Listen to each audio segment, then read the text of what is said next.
Welcome back, everyone, to Ferris State basketball coverage in the Preferred Office Machines post-game show. Rob Bentley and Sandy Golston with you, joined by the head coach of the Ferris State Bulldogs, Andy Bronkema, after a 79-69 win here in the GLIAC quarterfinals. And, Coach, obviously your team had to rally here tonight, but a huge comeback here against Purdue Northwest. It was a huge second half. I mean, it was monumental. You know, honestly, the first half, nothing really went right, and the second half, almost everything went right. And what a weird game. What a weird game we play. I mean, Purdue Northwest had 9 threes at half. They ended up with 11. You know, they shoot 50% in the first half or nearly, and 26 in the second half. So, you know, there's a stretch, I think, in the second half where we had 11 stops in a row, and we made up a big chunk of the deficit there. And it was all about that defensive play. And I'm proud of a lot of guys. I mean, a lot of guys stepped up. You know, it's just really a young team when it comes to experience in these roles. And I'm just urging them. I feel the same way they do, but I just don't want them to feel that way. But they stopped feeling that way. They got positive, strung a few stops together, and they did it together, all right? It wasn't anything that the coaches did. We just tried to remind them of the things that we believe in, and they calmed themselves down, and they gave themselves a chance. I'm really proud of that, because I didn't know if we were going to be able to do it. I mean, this thing was snowballing in the wrong direction.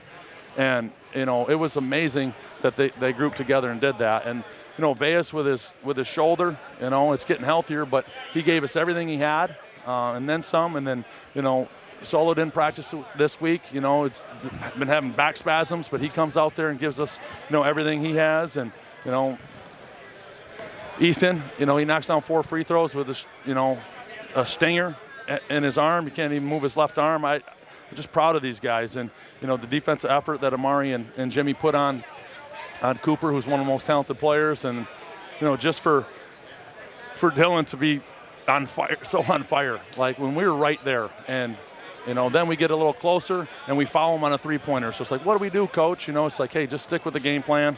And I think that's what they did. It was a remarkable comeback, and the home crowd was great. That's why you play all season, to try to get the home court advantage.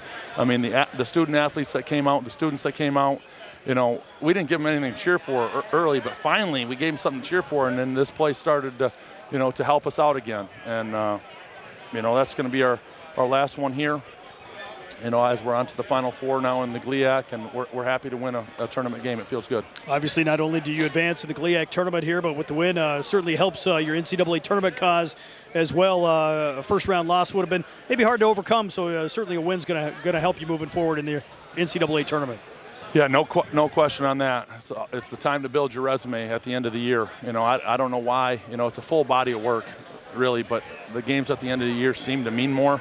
You know, everybody's fighting for positioning, and this was a big one. So, you know, but we were definitely thinking about that. But we want to try to win the tournament. You know, we got one step closer. There's 2 more games to go. So 2 more games, one at a time, is what coaches say, and that's what we're telling our players. But I mean, I'm just looking at the box score. Even the rebounding, to be down 9 at half and then you know, be up 2 was a heck of a second half in rebounding. And you know, learning. There's a lot of lessons to learn from this game, and we're happy to learn them with a win, because it'd be brutal, you know, if we had to learn the lessons with a loss. But you know, this team just doesn't give up. That's one common thing, man, that anybody could say about this team if they come and watch us, man. We never give up, ever, and I'm proud of them for that. Obviously, for a lot of your guys, first win here in the GLIAC tournament. I know you won the tournament 4 times in a row yourself, but for a few of these guys, their first win here in the conference tournament.